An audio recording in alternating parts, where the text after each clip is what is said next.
Okay. Hi, Dean. How are you? I'm well, thank you. Well, thank you for accepting my invitation to participate in this interview. I have prepared a few questions, and I would like to go over each one of them if you want. Yeah, that would Can we be start? excellent. Yes, and thanks for having me. All right. Okay. My first question would be, why has the James Bay region become a hotspot for lithium companies, and what unique advantages does it offer for lithium extraction compared to other regions? Well, I think one of the big things, obviously, is they've actually found hard rock lithium in the Quebec James Bay region.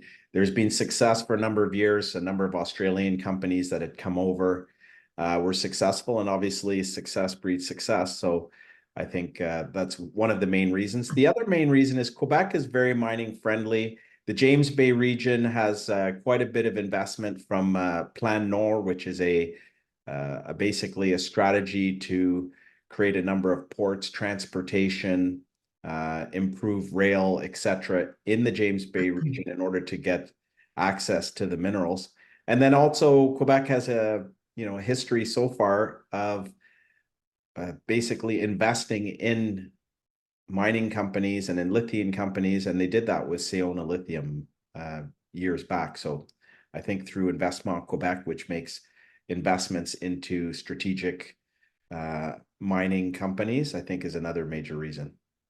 Okay. Now, speaking of indigenous populations, you have quite a few indigenous populations in Canada, as in other countries do as well. But it seems like in Canada, you had managed to get along fairly well with them. So, what are the primary concerns when it comes to engaging with indigenous populations in the James Bay region? And how does Stria Lithium plan to address these challenges responsibly and ethically? So that's a good question. I mean, I would say that in Canada, they've obviously we have policies in place and we're trying to do the best we can from a government level. I wouldn't say that it's not without faults, because there definitely is issues like any other country, but we're very fortunate with being in James Bay. James Bay, the indigenous population and group there are the Cree, and they're extremely organized, extremely efficient. They have done extremely well with hydro and partnerships with Hydro Quebec for a lot of the electricity that powers, a large stake of Canada and northern United States. And so they have like a Cree mineral board that they put together, and a process that they put together for companies like ours when exploring, to let them know what we're doing. They even give some insight with that. They also, remarkably, when they were working with the Quebec government at creating this Plan Nord, initially the roads were supposed to go in certain locations, and the Cree actually suggested that they alter where the roads go based on their knowledge of the minerals within the region, so that companies would have access to them and be able to take them out properly. Mhm. So we're probably dealing with the best indigenous, group in the world, I would say. That's great. Now, in terms of Quebec's role in critical minerals, Quebec is positioning itself as a leader in the critical minerals sector. Can you share insights on the initiatives and strategies Quebec is implementing to secure its future in this industry, especially regarding lithium? Yeah, I would say Quebec has made a major investment. It's a priority for them to be leaders in the future for critical minerals and within the electric vehicle and electrification in general. And so one of the benefits Quebec has, as I mentioned somewhat earlier, touched on, was they have a lot of electricity. They have a very affordable electricity. So they've been able to attract a number of companies, BASF, Northvolt, a number of the large players to set up shop in an area called Bécancour, Quebec. And they're really looking to have, a situation where they can shore up the supply chain for all of the critical minerals and kind of have it go from the actual mineral right into production to the final product. So they've invested billions of dollars attracting those companies to set up, and it's working. And a number of them are setting up, and basically you've got very good infrastructure being spent to get access to it, and then attracting companies to set up here so that we can really limit the amount of foreign controlled supply chain issues. Mm-hmm. Now, speaking of lithium prices and market outlook, given the fluctuating nature of commodity markets, how do you foresee the prices of lithium changing in the near future? And what is your outlook for the lithium market globally? Yeah, I mean, we all know that prices have come down, but I do think that, in general, considering both the United States, Canada, and a number of obviously European countries who have mandated the switching over to electric vehicles by certain dates, I do think that there is definitely going to be, demand created from that continually. And I also think that the emphasis is on having local, North American critical lithium critical minerals, lithium, graphite, any of the others as well, in order to feed that source.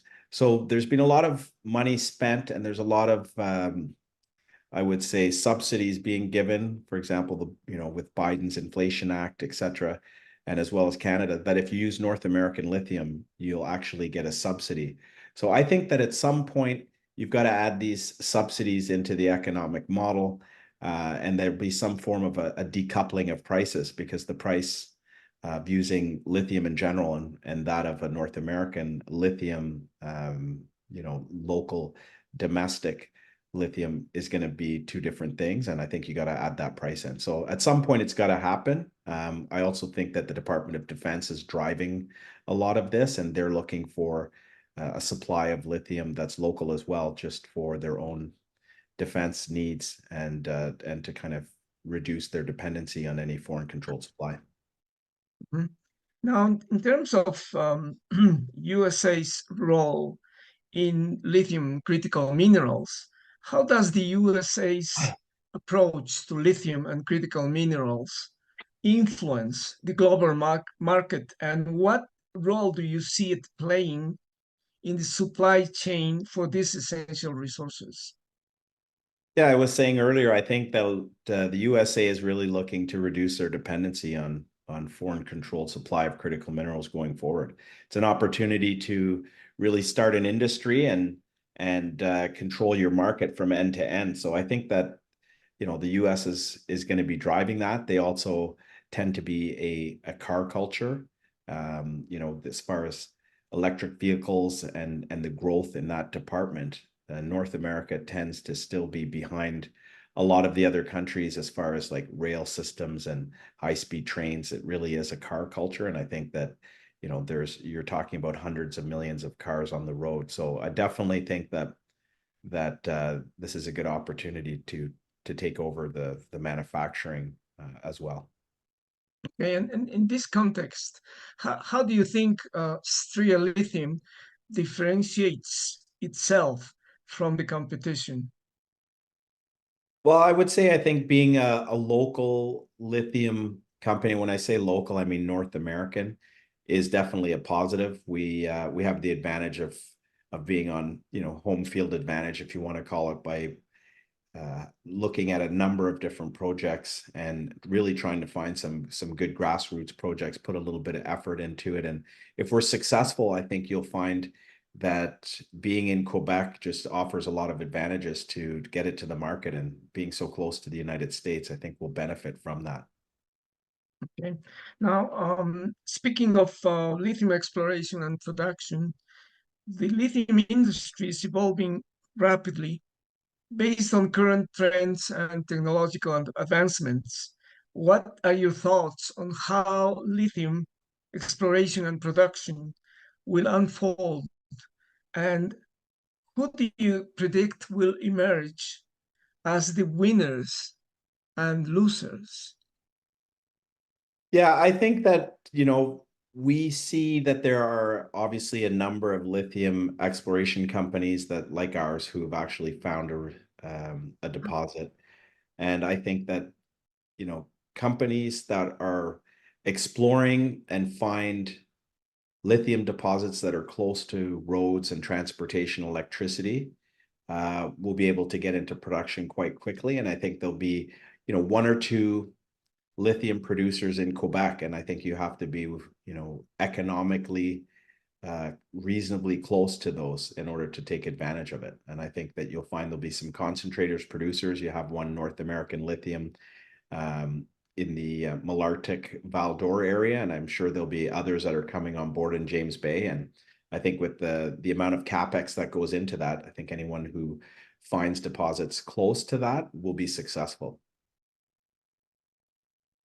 Okay, great. Now, in terms of interest in other minerals, aside from lithium, is Stria Lithium exploring the potential for other minerals?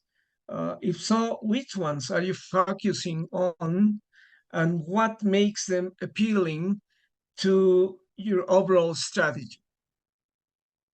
Yeah, I think for us, I mean, we're really focused on looking for lithium. However, obviously, we have had some interest, our geologist looking into tantalum that looked like potentially there was something on a project that we have and kind of tends to accompany lithium and LCT pegmatites. So we're very excited about that, and we'll definitely look at those. I do think that the world could benefit from having tantalum deposits located in, mining and politically friendly jurisdictions. So that would be one of them that we'll keep our eye on.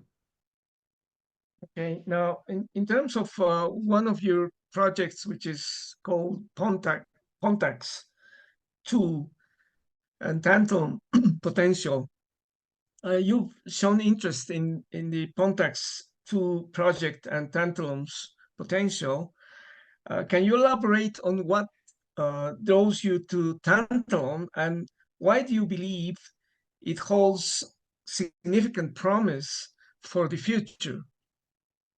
Yeah, I mean, we did get some till samples that had like very high anomalies of tantalum in them. Of course, with till samples, they could be coming from off the property as well through the ice, but we are pretty excited about, looking at that and exploring for it. We haven't definitely don't have the answer yet and can't commit that we found it, but we're definitely excited about the opportunity and to try to figure it out. Okay, great.